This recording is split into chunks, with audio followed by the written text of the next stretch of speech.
তীর্থমুখের পৌষ সংক্রান্তি মেলা এ রাজ্যের এক ঐতিহ্যবাহী মেলা।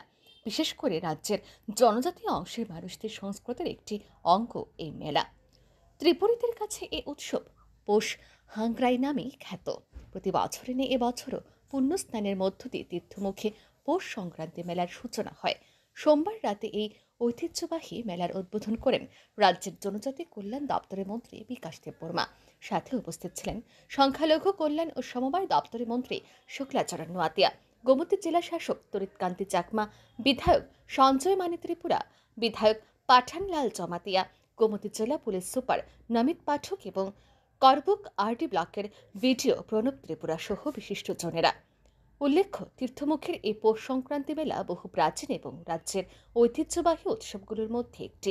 এই মেলাকে কেন্দ্র করে হাজার হাজার জাতি জনজাতি অংশের মানুষের সমাগম ঘটে।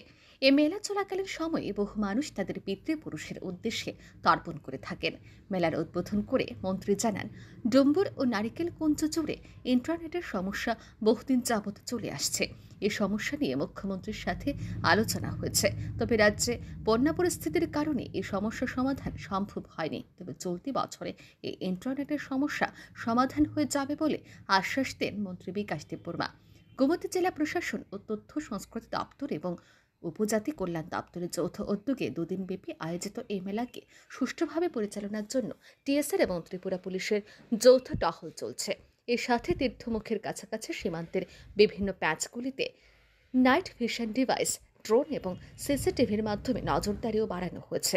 দুদিনব্যাপী আয়োজিত এই মেলায় প্রায় 250টি স্টল খোলা হয়েছে। ব্যুরো রিপোর্ট, আর নিউজ।